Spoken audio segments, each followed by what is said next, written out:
الحمد لله رب العالمين والصلاة والسلام على سيد المرسلين نبينا محمد وعلى آله وصحبه أجمعين ما بعد أعوذ بالله السميع العليم من الشيطان الرجيم సూరత్ తారిఖ్లో ఆయత్ నంబర్ 11 నుండి ఈరోజు మన తఫ్సీర్ క్లాస్ ప్రారంభమవుతుంది. వస్సమాఇ ذات الرجع, వర్షం గల ఆకాశం సాక్షిగా. వస్సమా అంటే ఆకాశం సాక్షిగా, ذات الرجع రజ్ అంటారు, ఇక్కడ కూడా చెప్పడం జరిగింది. రజ్ఉన్ అంటే తిరిగి రావటం, మరలటం అని అసలు అర్థం. వర్షం కూడా మళ్ళీ మళ్ళీ వస్తూ ఉంటుంది, అందుకే వర్షాన్ని రజ్ఉన్ గా పేర్కొనటం జరిగింది. మరికొంతమంది చెప్పేది ఏమిటంటే, మేఘాలు సముద్రం నుండి ఆవిర్ల రూపంలో నీళ్లను తీసుకుంటాయి, మళ్ళీ అక్కడ అల్లాహ్ యొక్క ఇష్ట ప్రకారంగా అందులో ఎలాంటి మార్పులు వస్తాయో తర్వాత అల్లాహుతాలా కోరిన చోటు ఆ మేఘాలు వర్షాన్ని కురిపిస్తాయి. అందుచేత వర్షాన్ని రజ్ఉన్ గా అభివర్ణించటం జరిగింది. వర్షం మాటి మాటికి కురుస్తూ ఉండాలన్న అభిలాషతో అరబ్బులు వర్షాన్ని రజ్ఉన్ గా పిలిచారని మరికొందరు వ్యాఖ్యానించారు. ఇందులో విరుద్ధం ఏమీ లేదు, అన్ని భావాలు కూడా వాటి స్థానంలో కరెక్టే. అన్నిటిని కలుపుతే కూడా ఒకే భావం వస్తుంది. తిరిగి తిరిగి మాటికి మాటికి వర్షం కురుస్తుంది గనక రజ్ఉన్ ذات الرجع అని చెప్పడం జరిగింది. మరియు సముద్రాల నుండి ఆవిర్ల రూపంలో పైకి వెళ్ళి మళ్ళీ వర్షం రూపంలో అది కురుస్తుంది. ఈ విధంగా కూడా దాన్ని తిరిగి రావడం వర్షం అని చెప్పడం జరిగింది. వల్ అర్ది ذات الصدع, బీటలు వారే భూమి సాక్షిగా. ఇక్కడ కూడా బీటలు వారే భూమి సాక్షిగా అని అంటే, నేల నుండి మొక్కలు మొలకెత్తేటప్పుడు నేల నెర్ర కొడుతుంది లేక భూమి చీలుతుంది. అలాగే భూమి చీలినప్పుడే దాని లోపల నుంచి నీటి ఊటలు చిమ్ముకు వస్తాయి. అలాగే ఒకరోజు రానున్నది, ఆ రోజు భూమి బ్రద్దలవుతుంది.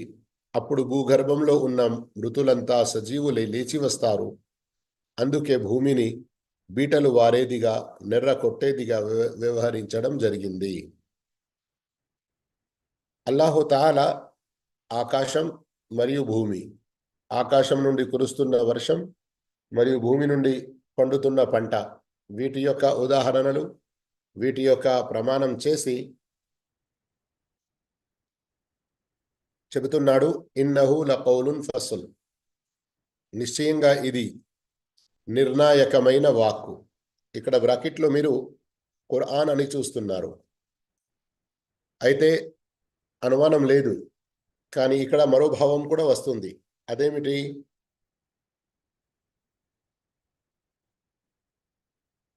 మరోసారి అల్లాహుతాలా మిమ్మల్ని పుట్టిస్తాడు, చనిపోయిన తర్వాత మళ్ళీ బ్రతికిస్తాడు, మిమ్మల్ని అల్లా ముందు నిలబెట్టి ప్రశ్నించడం జరుగుతుంది అన్నటువంటి ఈ మాటలు ఏదో ఆషామాషిగా ఒక జోక్గా ఎగతాళిగా చెప్పబడటం లేదు. లకౌలున్ ఫస్ల్, ఇది చాలా వెనుక నుండి 2 ఆయతులలో ఆకాశాన్ని భూమిని సాక్ష్యంగా పెట్టి ఈ ఆయతులో ఒక ముఖ్య విషయం చెప్పబడింది. అదేమంటే, ఈ ఖురాన్ గ్రంథం విషయాన్ని ఎంతో నిర్దిష్టంగా ఖచ్చితంగా విడమరచి చెబుతుంది. దీని మూలంగా సత్యం నుండి అసత్యం, ధర్మం నుండి అధర్మం, మేలిమి నుండి కల్తీ వేరైపోతాయి. అల్లాహుతాలా మరోసారి లేపబడటాన్ని ఎంతో ఖచ్చితంగా, తప్పనిసరి నిర్ణయంగా దాన్ని మనకు తెలిపాడు.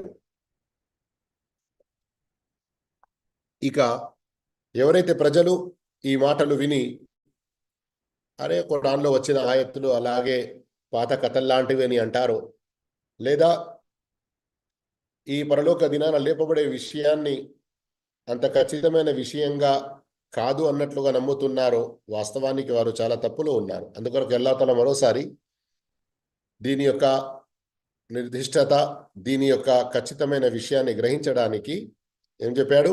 వమా హువ బిల్ హజ్ల్, ఇదేదో ఆషామాషి విషయం కాదు, జోక్గా చెప్పడం జరుగుతలేదు. లకౌలున్ ఫసల్, నిశ్చయమైన మాట. అయితే ఈ ఆయతలు గుర్తుంచుకోవాలి మీరు. ఇక్కడ బ్రాకెట్లో ఖురాన్ అని రాసి ఉంది. ఖురాన్తో పాటు మలిసారి లేపబడటం వాళ్ళ దినాన, దీని యొక్క ప్రస్తావన కూడా, ఎందుకంటే ఇది కూడా చాలా ఖచ్చితమైన విషయం, ఇందులో అనుమానం ఎలాంటిది లేదు. ఇన్నహుం యకీదూన కైదా, వీళ్ళు అంటే అవిశ్వాసులు కొన్ని పన్నాగాలు పన్నుతున్నారు, కొన్ని పన్నాగాలు పన్నుతున్నారు. వ అకీదు కైదా, నేను కూడా ఒక పన్నాగం పన్నుతున్నాను. ఫమహీలిల్ కాఫిరీన అమ్హిల్హుం రువైదా, కాబట్టి ఓ ప్రవక్త, నువ్వు అవిశ్వాసులకు కాస్త విడుపు ఇవ్వు, కొన్నాళ్ల పాటు వారిని వదిలిపెట్టు.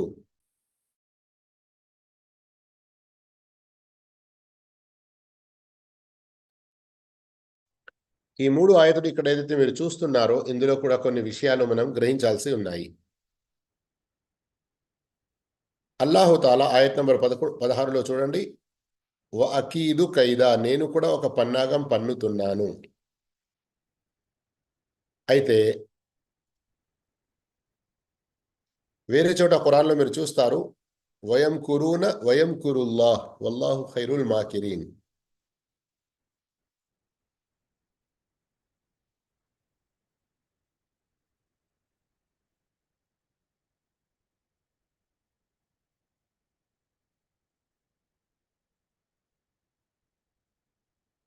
చూస్తున్నారు ఇక్కడ,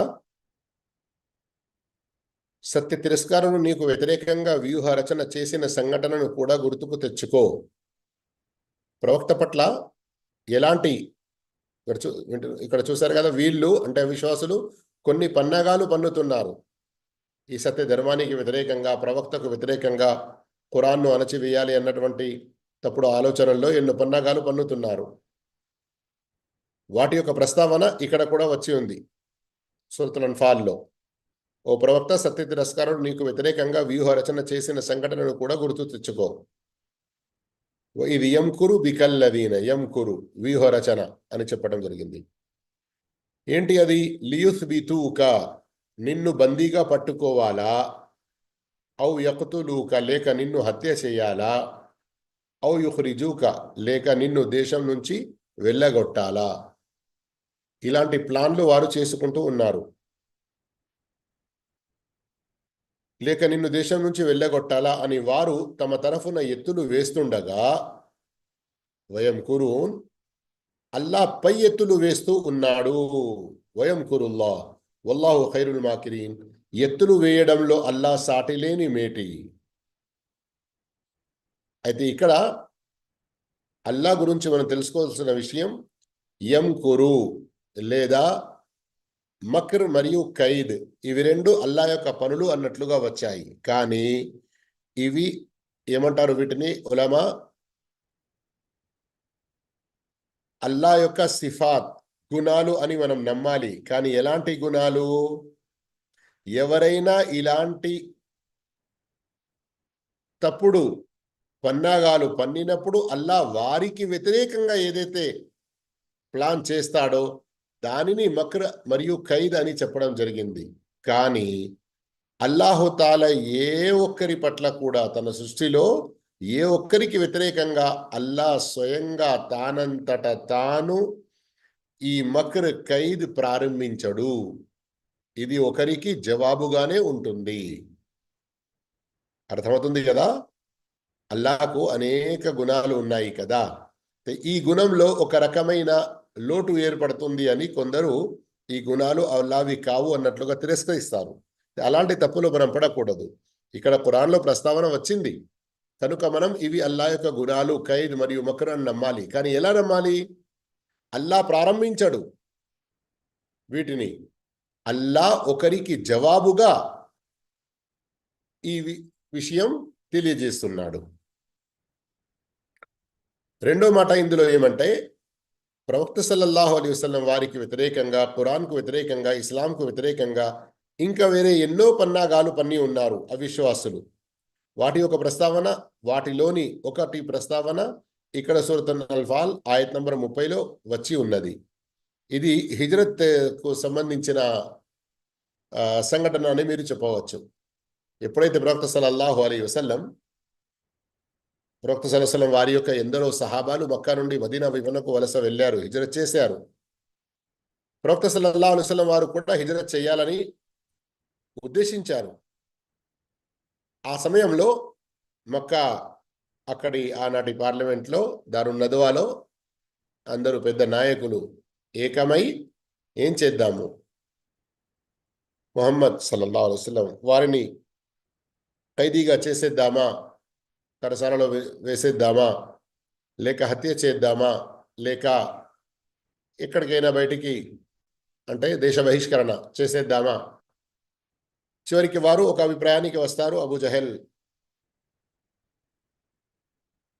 అబూ జహల్ దానికి హామీ ఇస్తాడు. అతడే ఈ ఆలోచన పెడతాడు, లేదు మనమందరము కలిసి మన తెగలోని ప్రతి ఒక్కడు రావాలి ముందుకు, ఒకేసారి నౌజుబిల్లా అస్తగ్ఫిరుల్లాహ్ హత్య చేయాలి. చివరికి ఈ హత్యకు బదులుగా హత్య అన్నటువంటి వాదన బను హాషిం చేయలేరు. కావాలంటే వారికి మనం ఒక 100 ఒంటెల దియత్ అన్నది ఏదైతే ఉంటుందో అది ఇచ్చేద్దాము. ఇలాంటి ప్లాన్లు చేసి ప్రవక్త ఇంటిని చుట్టుముట్టుతారు. కానీ అల్లాహుతాలా ఎవరిని కాపాడదలుచుకున్నారో వారికి ఎవరు గలుగుతారు? ప్రవక్త సల్లల్లాహు అలైహి వసల్లం సూర యాసీన్లోని ఒక ఆయత్ తిలావత్ చేస్తూ వారి ముందు నుండే వెళ్తారు. కానీ వారు ప్రవక్త సల్లల్లాహు అలైహి వసల్లం వారిని చూడలేక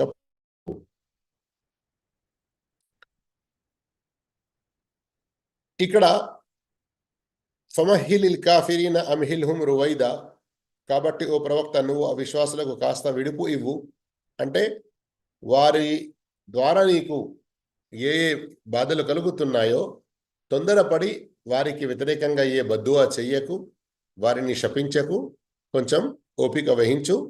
మరియు వారు ఇలాంటి ఈ ప్రయత్నం ఎన్ని రోజులు చేస్తారో చూద్దాము, నేను కూడా వారికి జవాబు ఇస్తూ ఉన్నాను. ఉదాహరణకు ఈ ఆయతులను గమనించండి. సూరతుల్ ఆరాఫ్లో వల్లదీన కద్దబు బిఆయాతినా సనస్తద్రిజుహుం మిన్ హైథు లా యఅలమూన్ వఉమ్లీ లహుం ఇన్న కైదీ మతీన్, మా ఆయతులను అసత్యాలను ధిక్కరించిన వారిని మేము వారికి తెలియకుండానే క్రమక్రమంగా మా ఉచ్చులో బిగిస్తూ పోతాము. వారికి కొంత గడువును ఇస్తున్నాను, నిశ్చయంగా నా వ్యూహం ఎంతో పకడ్బందీగా ఉంటుంది. గమనిస్తున్నారా?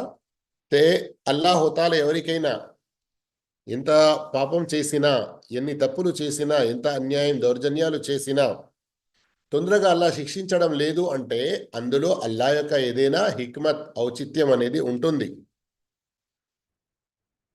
కానీ మనం తొందరపడకూడదు అన్నటువంటి విషయం ఇందులో చెప్పడం జరిగింది.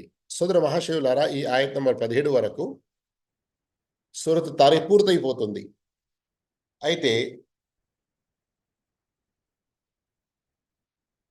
గత పాఠంలో మనం చదివిన 10 ఆయతులు మరియు ఇప్పుడు చదివినటువంటి ఈ 7 ఆయతులు, వీటిలో కొన్ని ముఖ్యమైన బోధనలు మన కొరకు ఉన్నాయి. వాటిని మనం గ్రహించే ప్రయత్నం చేద్దాము. మొదటి విషయం ఇందులో వస్సమాఇ వత్తారిక్ అని ఏదైతే వత్తారిక్ అని వచ్చిందో దీనికి సంబంధించి ప్రవక్త సల్లల్లాహు అలైహి వసల్లం ద్వారా ఒక దువా కూడా హదీసుల్లో మనకు కనబడుతుంది. ఆ దువాను గమనించండి మరియు ఆ దువా మనం చదువుతూ ఉండాలి. కానీ ఆ దువా గురించి చెప్పేకి ముందు ఒక విషయం అందరూ చాలా శ్రద్ధగా గ్రహించాలి, అర్థం చేసుకోవాలి. అదేమిటంటే, ఎప్పుడైతే పగటి సూర్యుడు అస్తమించి వెలుతురు చీకటిలో మారుతూ రాత్రి రాబోతుందో అప్పటి నుండే కేవలం శైతానులే కాకుండా మానవుల్లో కూడా ఎంతో మంది ఎవరైతే ప్రజలకు ఏదైనా నష్టం చేకూర్చాలని చెడు ఆలోచనలతో ఉంటారో రాత్రి మొదలైన తర్వాత వారు బయటికి వచ్చే ప్రయత్నం చేస్తారు. అయితే హదీసుల్లో మనకు అన్ని రకాల కీడుల నుండి, చెడుల నుండి మనం అల్లాహ్ యొక్క శరణ కోరుతూ ఉండాలి అని చాలా స్పష్టంగా చెప్పడం జరిగింది. ఇక్కడ వత్తారిక్ అన్న పదం ఏదైతే వచ్చిందో మనం ఇంతకుముందు అనువాదంలో కూడా చదివి ఉన్నాము. రాత్రి పూట ప్రస్ఫుటమయ్యేది. అదేమిటి? అన్నజ్ము సాకిబ్ అని కూడా మనం చదివాము. అయితే హదీస్లో వచ్చిన విషయం, ప్రవక్త సల్లల్లాహు అలైహి వసల్లం ఒక దుఆ మనకు నేర్పారు. ఆ దుఆ ఒకవేళ మీరందరూ కూడా చదువుకుంటే, అరబీలో ఇక్కడ ప్రస్తుతం చూపించడం జరుగుతుంది, దాన్ని స్క్రీన్ షాట్ తీసుకుంటే ఇన్షాల్లా మీ కొరకు చాలా లాభదాయకంగా ఉంటుంది. అఊదు బికలిమాతిల్లాహి తామ్మాతి అల్లతి లా యుజావిజుహున్న బర్రున్ వలా ఫాజిర్ మిన్ షర్రి మా ఖలక వబరఅ వదరఅ వమిన్ షర్రి మా యన్జిలు మినస్ సమా వమిన్ షర్రి మా యఅరుజు ఫీహా వమిన్ షర్రి మా దరఅ ఫిల్ అర్ది వమిన్ షర్రి మా యఖ్రుజు మిన్హా వమిన్ షర్రి ఫితనిల్ లైలి వన్నహార్ వమిన్ షర్రి కుల్లి తారికిన్ ఇల్లా తారికన్ యత్రుకు బిఖైరిన్ యా రహమాన్. చివరిలో ఉంది చూడండి ఇక్కడ, వమిన్ షర్రి కుల్లి తారికిన్, రాత్రి వేళ ప్రస్ఫుటమయ్యే ప్రతి దాని నుండి. కానీ రాత్రి వేళ ఎవరైనా ఒకవేళ తలుపు తట్టారు, ఏదైనా మేలు కోరుతూ, ఏదైనా మంచి విషయాన్ని ఆశిస్తూ, అలాంటప్పుడు ఆ మేలు విషయం నుండి నేను శరణు కోరను, ఆ మేలును నాకు ప్రసాదించు. కానీ కీడు ఏదైతే ఉందో అన్ని రకాల కీడు నుండి నేను అల్లాహ్ యొక్క శరణ కోరుతున్నాను. ఈ దుఆ యొక్క భావం ఉంది సంక్షిప్తంగా. సోదర మహాశివులారా, ఈ సూరాలోని ఆయత్ నంబర్ 4 గనక మనం గమనిస్తే, ఇంతకు ముందే చెప్పడం కూడా జరిగింది, కానీ మరొకసారి ఇక్కడ గుర్తు చేయడం జరుగుతుంది దీని ప్రాముఖ్యతను మనం గ్రహించడానికి. అల్లాహు తాలా ఎల్ల వేళల్లో మనల్ని కాపాడుకుంటూ ఉన్నాడు. ఎన్నో సందర్భాల్లో మనల్ని కాపాడడానికి అల్లాహు తాలా తన యొక్క ప్రత్యేకమైన దైవదూతలను నియమించి ఉన్నాడు. ఇక్కడ ఈ సందర్భంలో ఈ ఆయత్ నంబర్ 4లో మనకు ఉన్నటువంటి గుణ పాఠాల్లో 2 విషయాల పట్ల కొంచెం శ్రద్ధ వహించాలి మనం. ఒకటి, అల్లాహు తాలా మన వెంట ఏ దైవదూతల్ని, ఎంతమంది దైవదూతల్ని నియమించి ఉన్నాడో వారిలో ఇద్దరు మన కర్మలు రాసేవారు. ఇద్దరు మన కర్మలు రాసేవారు. ఈ విషయం తెలుసుకొని మనం అల్లాహతో చాలా భయపడి ఉండాలి.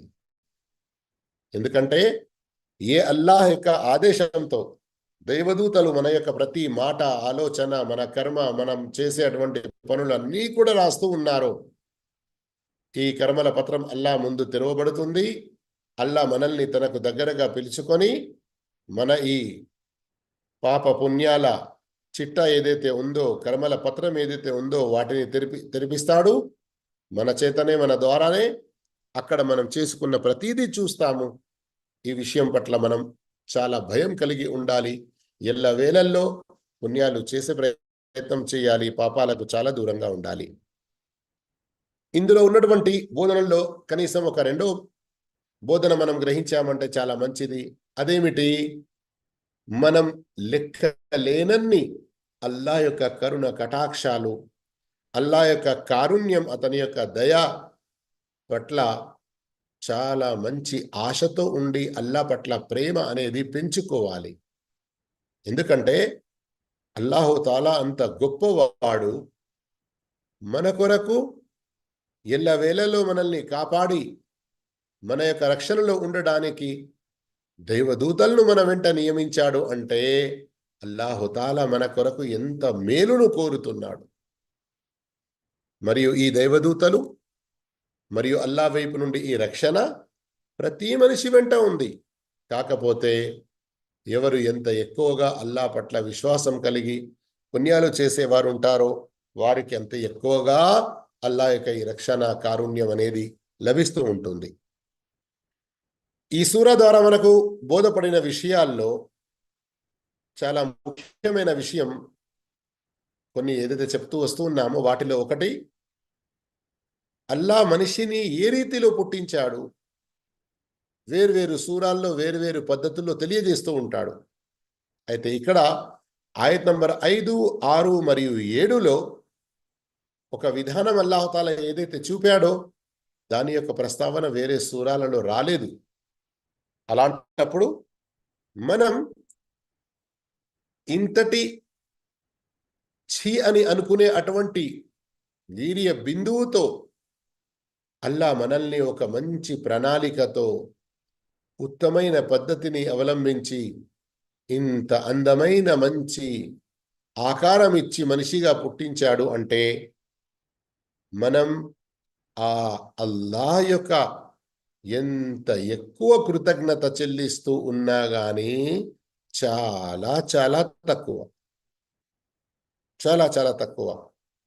అందుకొరకు ఇలా వేళల్లో అల్లాహు తాలా యొక్క మేలును మనం ఇంకా కోరుతూ ఉండడంతో పాటు అల్లాహ్ యొక్క కృతజ్ఞత కూడా మన యొక్క నాలుకతో, మన యొక్క మనస్సుతో, మన యొక్క ఆచరణతో అల్లాహ్ కృతజ్ఞత చెల్లిస్తూ ఉండాలి. ఇందులో ఉన్నటువంటి బోధనల్లో ఒకటి, ఆ ప్రళయ దినాన ఎప్పుడైతే అల్లాహు తాలా మనల్ని హాజరుపరుస్తాడో అక్కడ మన మనస్సులో ఉన్న గుట్టు అంతా రట్టయిపోతుంది. మనం మనసులలో దాచిపెట్టుకున్న ఉన్న విషయాలన్నీ కూడా అల్లా ముందు చాలా స్పష్టంగా వచ్చేస్తాయి. ఒకవేళ మనం ఏదైనా చెడు గురించి ప్లాన్లు చేసి ఉంటే అవి కూడా మన ముందుకు వచ్చేస్తాయి. ఎందుకంటే యౌమ తుబ్లస్ సరాయిర్ ఆయత్ నంబర్ 9లో ఈ విషయాన్ని మీరు గ్రహించవచ్చు. అలాగే ఇందులో ఉన్నటువంటి బోధనల్లో ఆయత్ నంబర్ 10ని చూడండి.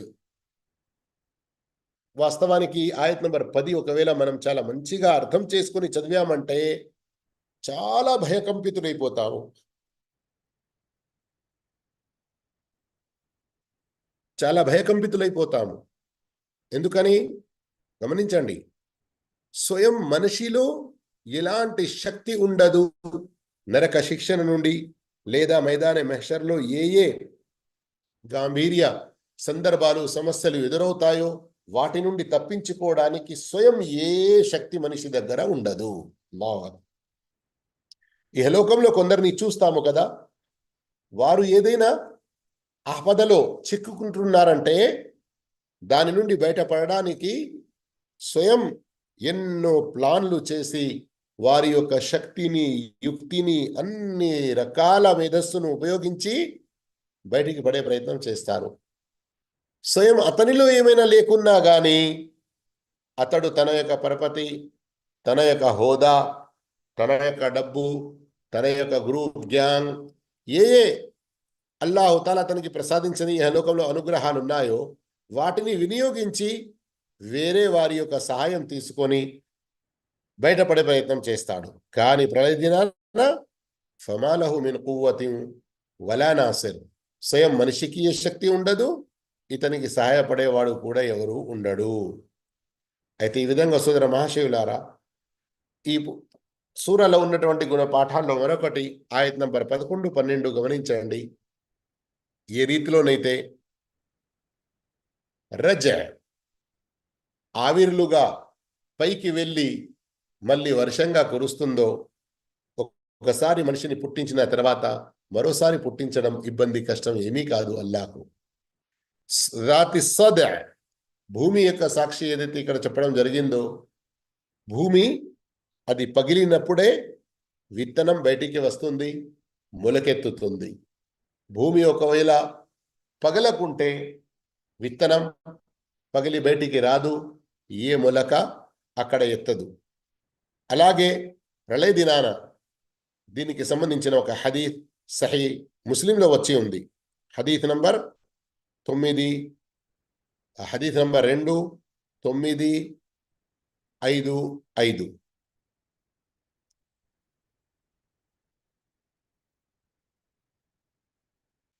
ప్రవక్త సల్లల్లాహు అలైహి వసల్లం తెలియజేశారు, ప్రళయ దినాన ఎప్పుడైతే అల్లాహు తాలా సర్వ మానవుల్ని మళ్ళీ బతికించాలనుకుంటాడో మొదటి శంకు ఊదబడి అందరూ నాశనం అయిపోయిన తర్వాత జరిగే సంఘటన గురించి చెప్పడం జరుగుతుంది. మళ్ళీ అల్లాహ్ తాలా అందరినీ బ్రతికించాలనుకుంటాడో ఏం చేస్తాడు? అందరికన్నా ముందు మళ్ళీ ఇస్రాఫీల్ని బ్రతికిస్తాడు. ఇస్రాఫీల్ను ఆదేశిస్తే ఆయన మళ్ళీ శంఖం ఊదుతాడు. ఆ తర్వాత అల్లాహు తాలా ثم ينزل الله من السماء ماء فينبتون كما ينبت البقل. అల్లాహు తాలా ఆకాశం నుండి వర్షం కురిపిస్తాడు. ఎలాగైతే వర్షం కురిసిన తర్వాత పచ్చిక అనేది మొలుస్తుందో మీరు మీ కళ్ళారా చూస్తారో అలా అల్లాహు తాలా యొక్క ఆదేశంతో వర్షం కురిసిన తర్వాత మనుషులందరూ కూడా మళ్ళీ బ్రతికి వస్తారు. ఎలా జరుగుతుంది? హదీసులో ఇక్కడనే వచ్చింది, వలైస మినల్ ఇన్సాని షైఉన్ ఇల్లా యబ్లా. మనిషి భూమిలో పెట్టబడిన తర్వాత అందులో కుళ్ళిపోతాడు, కానీ బోన్ టైల్స్ అని ఒక మన యొక్క ఈ వెన్నెముకలో చివరి భాగంలో ఉన్నటువంటి ఒక అంశం అది మాత్రం మిగిలి ఉంటుంది. దాని ద్వారానే అల్లాహు తాలా జిబ్రీల్ అమీన్కు ఆదేశిస్తాడు. ఆ తర్వాత ఇస్రాఫీల్ ఆదేశించిన తర్వాత శంఖం ఊదడం జరుగుతుంది. ఇటు వర్షం కురుస్తుంది. ఆ తర్వాత ఆ వెన్నెముకలోని చివరి భాగం ఏదైతే ఉంటుందో దాని ద్వారా మళ్ళీ అందరూ కొత్త రీతిలో పుట్టుకొస్తారు. అయితే అల్లాహుతాలా ఈ విధంగా అందరినీ మళ్ళీ బ్రతికిస్తాడు. అందరూ మైదాన మెహషర్లో జమా అవుతారు, లెక్క తీర్పు కొరకు వేచిస్తూ ఉంటారు. ఈ విధంగా సోదర మహాశివులారా, కొన్ని ఆయతుల యొక్క తఫ్సీర్లో కొన్ని హదీసులు ఏవైతే వస్తూ ఉంటాయో మనం ఖురాన్ మరియు హదీస్ను కలిసి చదవాలి, అర్థం చేసుకోవాలి, మరియు ఇందులో ఉన్నటువంటి విషయాలను గ్రహించి మన విశ్వాసాన్ని, మన యొక్క ఆచరణను సరిదిద్దుకునే ప్రయత్నం చేయాలి. అలా దయతో ఇక్కడికి ఈరోజు తఫ్సీర్ క్లాస్ ముగుస్తుంది.